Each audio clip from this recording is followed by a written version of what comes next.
Mesdemoiselles, Messieurs, bienvenue à Métro News. Voici les principaux titres qui seront développés aujourd'hui. Installation ce mardi du docteur Ariel Henry comme nouveau Premier ministre. Le chef du gouvernement est à la tête d'un cabinet ministériel composé de 18 ministres, dont 4 sont reconduits. Dans sa première allocution, M. Henry s'est dit déterminé à relever le défi qui se présente. Début ce mardi des obsèques du président Jovenel Moïse. Une cérémonie d'hommage à sa mémoire a été organisée au musée du Panthéon national Mupana. Plusieurs personnalités du monde politique, du corps diplomatique, de la société civile ont pris part à cette activité. Le jeudi 22 et vendredi 23 juillet sont déclarés fériés sur toute l'étendue du territoire. Cette décision est prise à l'occasion des funérailles nationales du président Jovenel Moïse le 23 juillet prochain au Cap-Haïtien.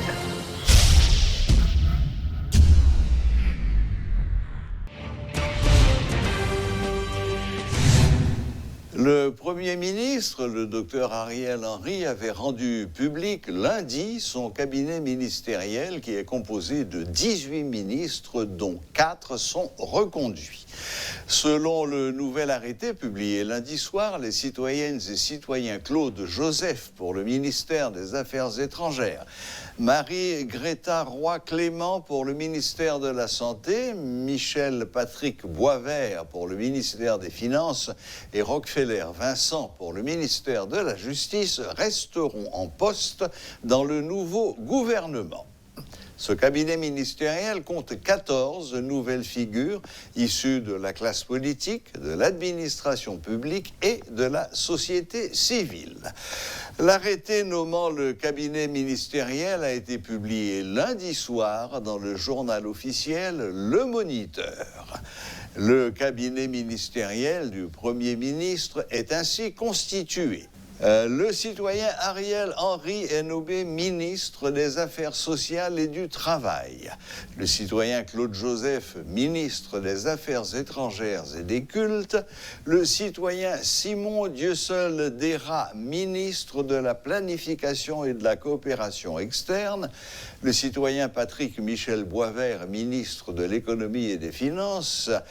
Le citoyen Charlot Brédy, ministre de l'Agriculture, des Ressources naturelles et du Développement rural. Le citoyen Wilson Édouard, ministre des Travaux publics, Transports et Communications. Le citoyen Ricarden Saint-Jean, ministre du Commerce et de l'Industrie. Le citoyen James Cadet, ministre de l'Environnement. La citoyenne Luz Curta Cassandra François, ministre du Tourisme. Le citoyen Rockefeller Vincent, ministre de la Justice et de la Sécurité publique. La citoyenne Judith Nazareth Auguste, ministre des Haïtiens vivant à l'étranger. Le citoyen Liste Kittel, ministre de l'Intérieur et des collectivités territoriales. La citoyenne Marie-Lucie Joseph, ministre de l'Éducation nationale et de la formation professionnelle.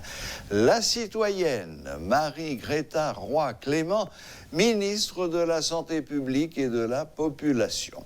La citoyenne Sophia Laureus, ministre à la condition féminine et aux droits de la femme.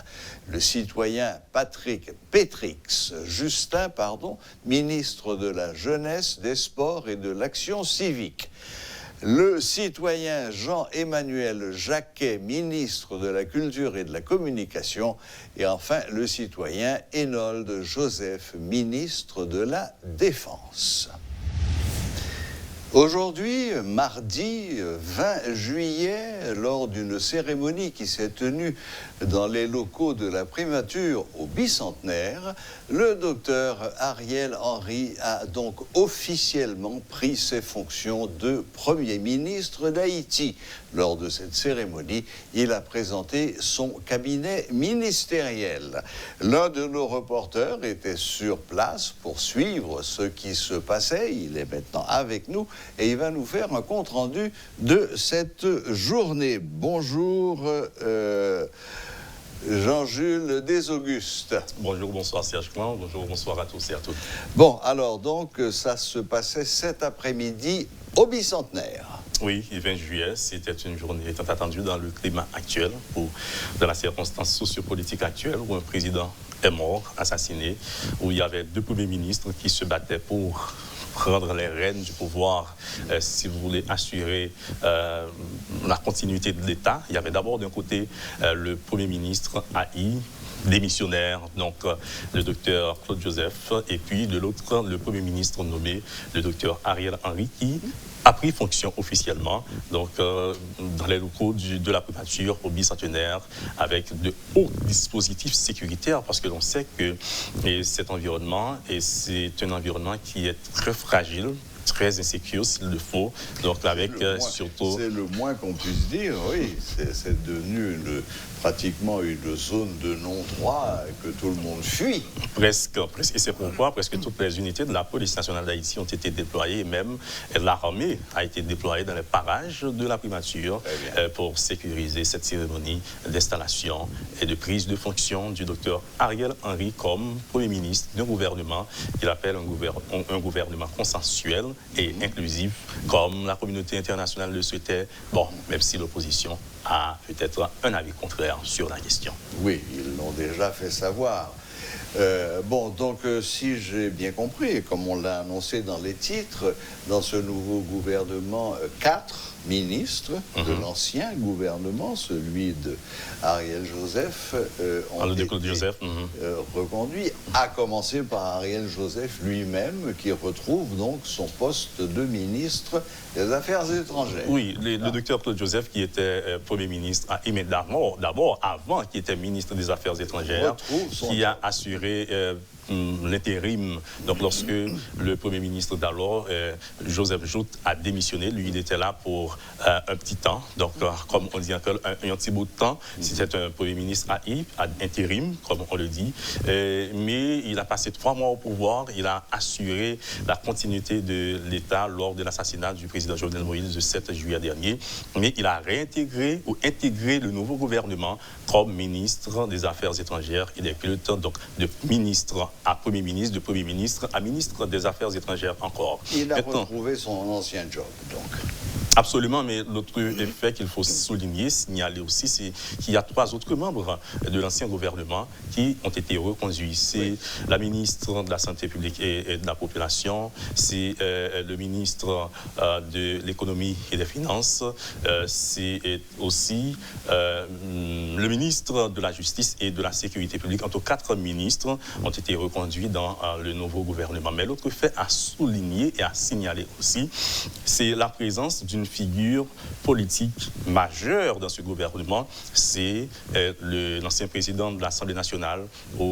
Une figure politique majeure de l'opposition. De l'opposition, en termes de précision, merci Serge Clan, c'est le sénateur Dieu seul, Simon Dera, qui devient ministre de la Planification et de la Coopération externe.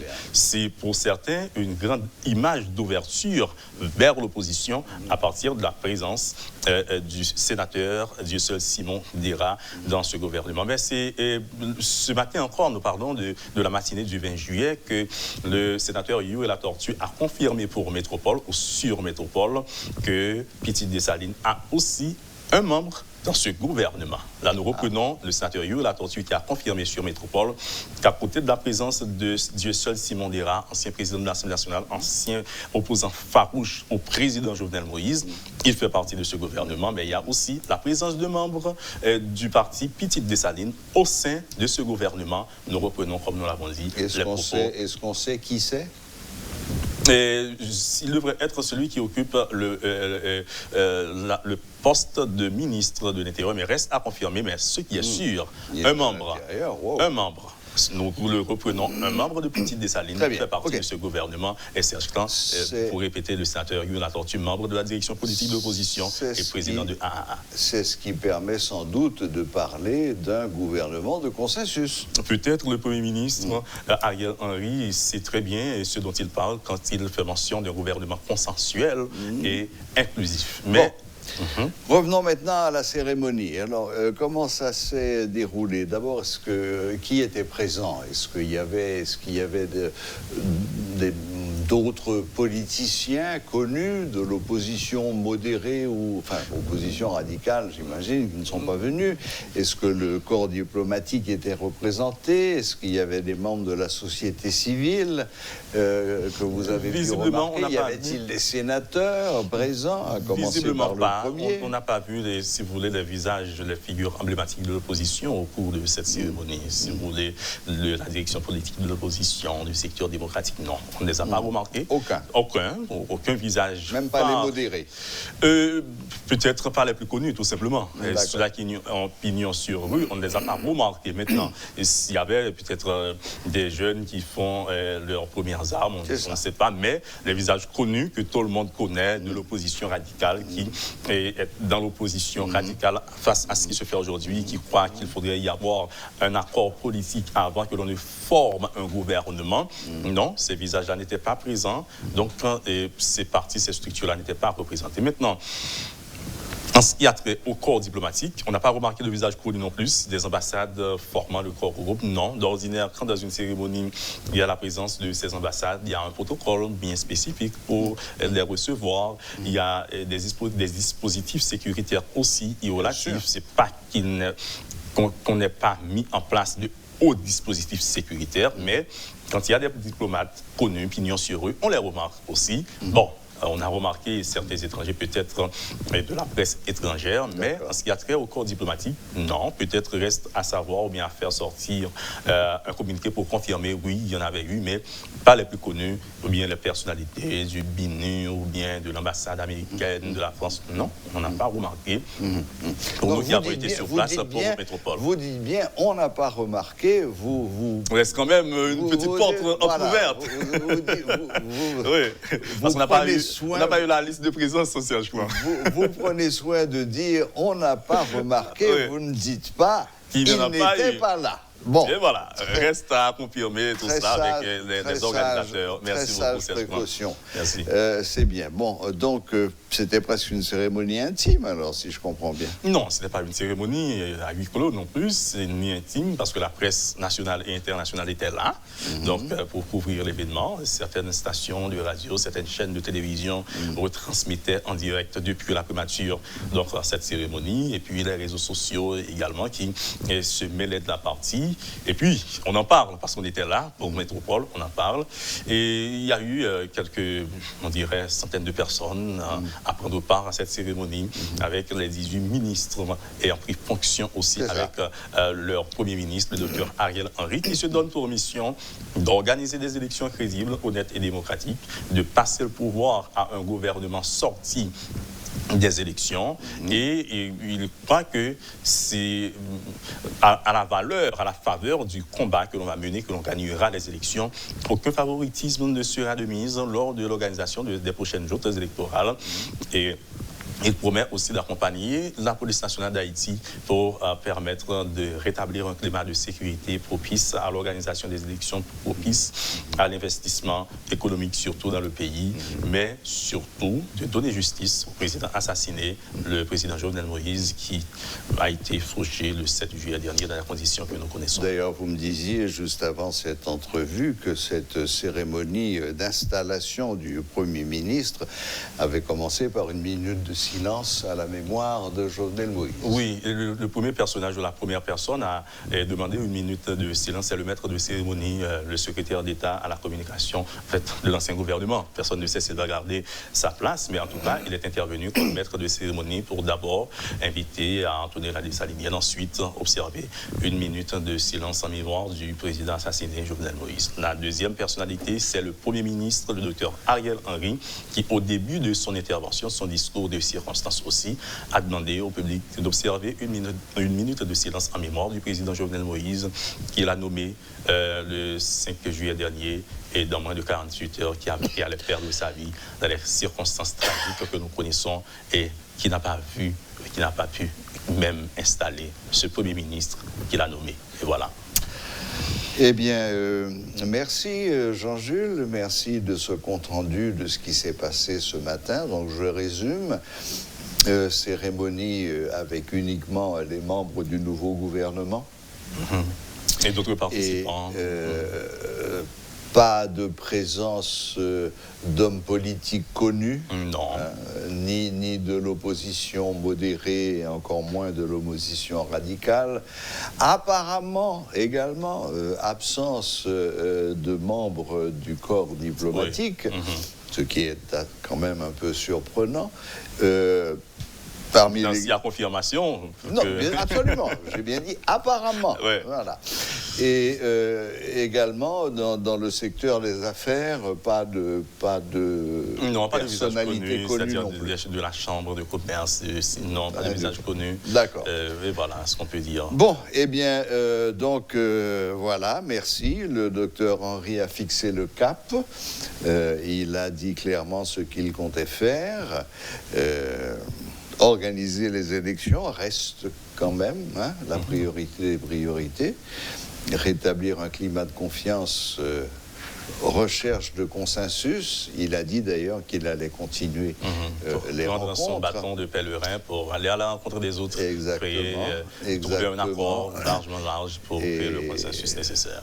Continuer l'enquête sur l'assassinat du président et mettre la main sur les auteurs intellectuels de ce crime.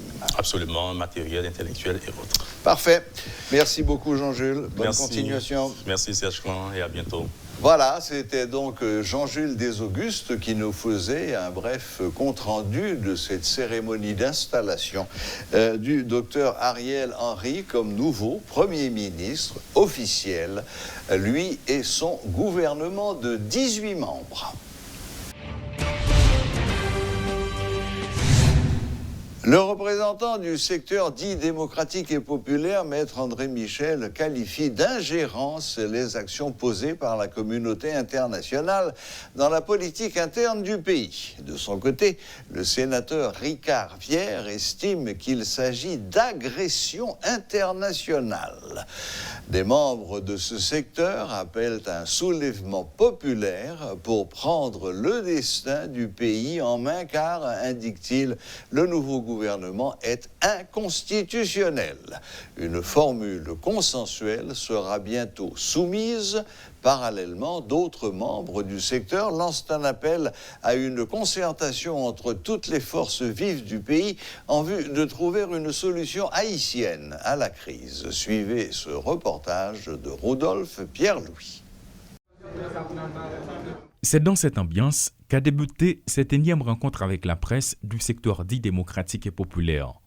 Tranchant dans sa position comme d'habitude, Maître André Michel n'a pas gardé sa langue dans sa poche en ce qui concerne l'implication de la communauté internationale dans les affaires internes du pays. C'est de l'ingérence, a-t-il dénoncé. L'homme de loi a tapé du poing sur la table et pointé du doigt les pays amis d'Haïti comme étant à l'origine de la crise. Communauté internationale, pas fait ingérence dans les affaires pays à Jodia. Communauté internationale qui t'est haïtien, haïtienne, travaille ensemble pour chercher une solution dans la crise là. Nous condamnons l'ingérence de la communauté internationale. Parce que si blanc, c'est ça l'a fait là, l'a continuer à pousser le Premier ministre, à pousser le gouvernement, ça va mettre le pays dans plus crise. Suite à l'assassinat du président de la République, la continuité de l'État doit être assurée conformément aux prescrits de la Constitution. Toutefois, jamais le secteur dit démocratique et populaire n'a accordé son soutien à Claude Joseph, qui n'est plus Premier ministre AI, ni au docteur Ariel Henry, Premier ministre nommé. Et Maître Michel dénonce l'inconstitutionnalité des actions posées, mais il promet une alternative consensuelle. Le secteur démocratique là a travaillé avec les différents secteurs de la vie nationale, secteur politique. Là. Matin, nous faisons une grosse réunion avec eux. Demain matin, nous avons une grosse réunion. Nous travaillons tout avec la société civile là pour nous capables de proposer à la nation haïtienne, sans délai, le plus vite possible, une formule pour nous résoudre la crise politique qui est là aujourd'hui. Froid en apparence, mais violent dans ses propos, le sénateur Ricard Pierre s'est inspiré de l'histoire de la France entre 1940 et 1944 pendant la Deuxième Guerre mondiale pour illustrer ses propos. Désormais, c'est le peuple qui doit prendre en main son destin, a-t-il indiqué, en lançant un appel à un soulèvement contre les actions de la communauté internationale qu'il qualifie d'agression. Le criminel Jovenel Moïse, victime de crimes sales entretenu dans le pays. Mobilisation populaire qui peut porter réponse à fréquencité qu'a fait là, à agression internationale là, mobilisation populaire nous va rejoindre. À défaut de vous, l'international a substitué la place pour porter solution. Mais quand nous campons, nous frappons pieds nous, nous ne pouvons pas catouiller nous tous. Et si nous frappons pieds nous, en définitive, solution c'est nous-mêmes peuple qui bailler. Sans y aller par quatre chemins, le parlementaire qui avait disparu des écrans radars politiques depuis quelques mois va droit au but. Il accorde à un certain nombre de partis politiques 24 heures pour fixer leur position concernant le nouveau gouvernement. Aux amis de famille Lavalas, amis petit de Saline, amis qui te signé protocole entente, amis bloc démocratique, amis FND, amis société civile là dans toutes composantes. Amis MTV yo. Et en particulier, je lance un appel bay militants nous yo. Parce que sans yo, pas gen goumé. Nous voulons dire amis ça yo. Gen en pile non cap cité dans la rue ya. Yo dit gouvernement ça gen ministre tel bloc, ministre tel parti. Pour nous même jusqu'à présent nous prendre tant rumeur. Nous demander regroupement ça yo nous sorti cité là. Pour dans 24 heures temps. Yo fixé position yo clair, bay pays ya. Plus mesurés dans leurs propos, l'ancienne ministre à la condition féminine, Marjorie Michel, et l'ex-député Ulrich Saint-Cyr vont dans le sens opposé des déclarations précédentes, du moins en apparence. Le vide institutionnel et constitutionnel est à son comble, note-t-il en appelant à une concertation entre l'ensemble des forces vives du pays. Appel à toute société, quitte politique, quitte société civile, pour qu'on recherche de solutions consensuelles, dans transparence, pour capable, une fois, pour tout sorti pays dans sa liée. Pour que mise en commun faite parce que Haïti a raté plusieurs occasions. Journée aujourd'hui, dans le carrefour historique que nous trouvons là, appel pour tout le monde mettre tête ensemble, sont exigences que liées. Même si l'opposition radicale dénonce l'assassinat du président de la République et exige en même temps que justice soit rendue à son intention, cela ne change pas pour autant sa position. Le secteur dit démocratique et populaire dit ne pas reconnaître la formation du nouveau gouvernement et avance que tout est contraire à la Constitution comme argument. Les membres du secteur dit démocratique et populaire promettent sous peu une formule consensuelle en vue de reprendre le contrôle de la situation du pays, selon son représentant Maître André Michel, qui n'a pas manqué l'occasion de pointer du doigt la communauté internationale comme responsable de la crise du pays. Claude Désir et Rodolphe Pierre-Louis pour Télé Métropole. L'enquête relative à l'assassinat du président Jovenel Moïse progresse. 3 nouvelles arrestations, 13 résidences perquisitionnées, une soixantaine d'armes à feu saisies. Tel est le bilan des opérations menées par la police nationale au cours de ces 4 derniers jours. Ces chiffres ont été communiqués ce mardi par le directeur général de l'institution policière, Léon Charles. La police poursuit la traque des auteurs intellectuels, dont le suspect numéro 1, Félix Joseph Badiou. Entre-temps, la PNH s'active à identifier ceux qui ont financé l'assassinat. Sans avoir dévoilé leur identité, le numéro 1 de la police révèle l'existence de 3 ressortissants étrangers vivant aux États-Unis qui auraient participé au financement du crime, a fait savoir Léon Charles. Il y a 3 nouvelles arrestations qui effectuées. Il s'agit de 2 policiers, Bonnie Grégoire, Clifton Hippolyte, et on l'autre citoyen qui est Dominique Cauvin. Dominique Cauvin était présent dans toute réunion de planification, assassinat président Beria, et réunion ça a été faite la caille Corventon qui a été arrêté déjà. Après ça, la justice a lancé 8 mandats d'amener. Il y a 2 là-dedans qui sont déjà exécutés. Là, on va présenter auteur, monde qui est plus dangereux, qui est exécuté, qui t'a suivi commandité. Opération ça, c'est le fameux Badio Joseph Félix que nous avons cherché et la police m'a demandé, PNH a demandé collaboration toute population pour nous capables le plus vite possible mettre une examen en bas code. Mandat contre Joseph John Joel, tout le monde connaît, nous avons annoncé déjà. Au même titre que Rodolphe Jarre, Badio, John Joel Joseph, c'est un auteur, c'est un participant, c'est un planificateur assassinat président Beria. Nous avons cherché Gordon Fenil Désir. Nous avons arrêté 26 personnes. Et parmi là-dedans, c'est tout assaillant que nous avons présenté déjà. 3 assaillants qui étaient tombés. Et il y a un pile l'autre monde que des CPJ a cherché. Nous fouillons 13 résidences. En dans Kaisayo, en dans résidence, nous saisissons un paquet d'armes avec l'autre matériel. Sous plan administratif, l'inspection générale a déjà réalisé 45 auditions. Et il y a 23 mesures conservatoires que vous prenez à l'encontre de policiers, dont 7 qui sont placés en isolement. 7 policiers, nous gagnons Dimitri Rare, Bonnie Grégoire, Clifton Hippolyte, Jean-Charles Elie, Conrad Bastien, Fontus Crénor, Gentil Hubert. Nous continuons à faire recherche pour nous joindre compagnie ça, Worldwide Capital Lending Group. C'est lui qui t'a collecté comme pour bailler, parce que ça non. Nous sommes en phase pour exploiter tout les matériel que nous avons saisi pour nous capables de retracer ou remonter à hauteur intellectuelle assassinat. Nous gagnons 3 ressortissants étrangers qui vivent aux États-Unis qui essentiellement participent dans le financement. Nous demandons FBI, l'autre équipe qui travaille avec nous pour aider nous à retracer les gens parce qu'en Haïti, ils ont financé, ils ont patronisé. Et l'opération ça, nous gagnons pour travailler avec les Américains pour être capables de mettre les gens sous contrôle, retracer les contacts que vous gagnez pour te joindre pour faire ça, et finalement pour finaliser l'enquête là, remettre la justice pour que la famille présidentielle ait justice, pour que le pays ait justice.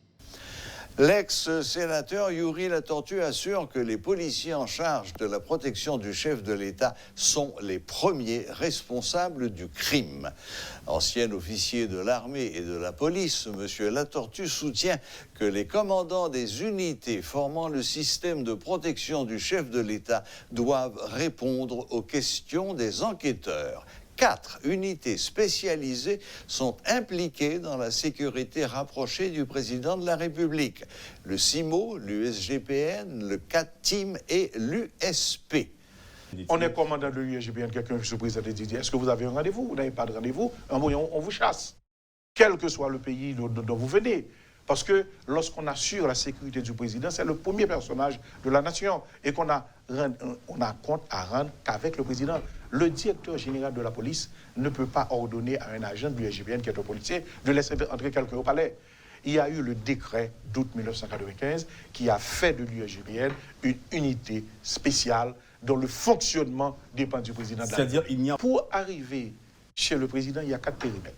Je viens de dire le CIMO, la sécurité extérieure, l'USGPN, la protection du mur intérieur-extérieur, le CATIM pour la cour et l'USP pour la maison proprement dit. Il faut se concentrer sur le premier cercle, les gens qui assuraient la sécurité de ce jour. Il y a l'officier de service. Quelle était sa responsabilité? L'officier de service est celui qui assure le contrôle de la sécurité pendant 24 heures de temps. Il contrôle la sécurité à travers les différentes entités. Il est en charge.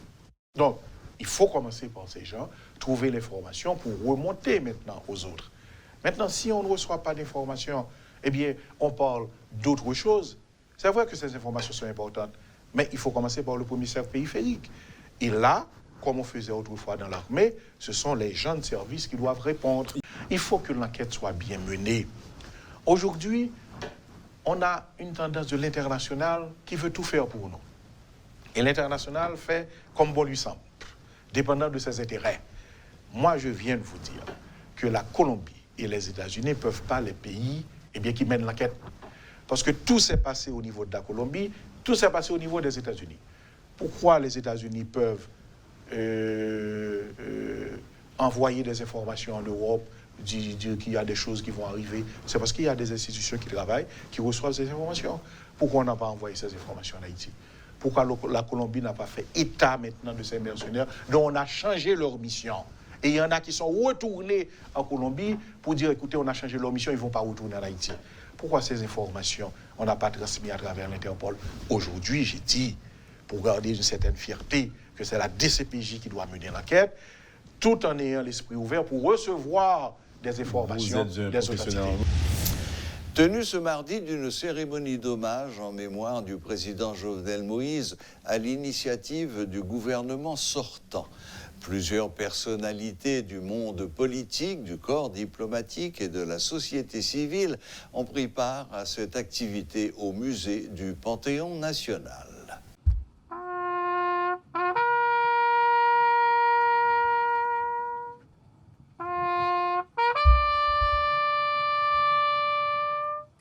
Les jardins du Mupana, transformés pour la cérémonie d'hommage en mémoire du président Jovenel Moïse.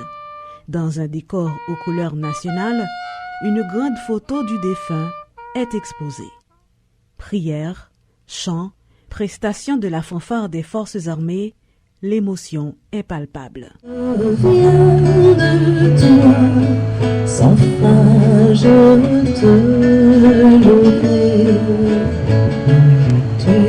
Dans son intervention de circonstance, l'ancienne ministre à la condition féminine et aux droits des femmes condamne cet assassinat qu'elle qualifie d'atroce, d'écœurant, d'horrible et de crapuleux.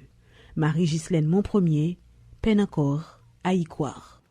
Si je dans le gouvernement, je m'étendais, moun a parlé de président Jovenel, je suis arrivé à assassiner le jodi. Quand n'importe qui moun comme ça. Madame connaît pour toi garçon ça, même si nous te le petit, qui était vraiment gagné. Courage, détermination pour changer le pays. Tout le monde perdu. Oui, tout le monde perdu. Qu'au riche, qu'au blanc, qu'au nègre, qu'au pauvre, qu'au lettré, qu'au intellectuel, nous tous perdus. En effet, c'est une perte pour toute la nation, estime pour sa part Pierre-Josué Agénor-Cadet.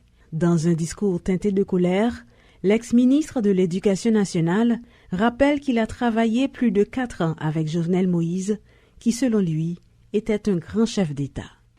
Dans la nuit du 6 au 7 juillet de l'année en cours, le président Jovenel s'est retiré de la vie terrestre, lâchement assassiné par des mercenaires colombiens, américains et haïtiens, agissant à la solde des oligarques corrompus de ce pays.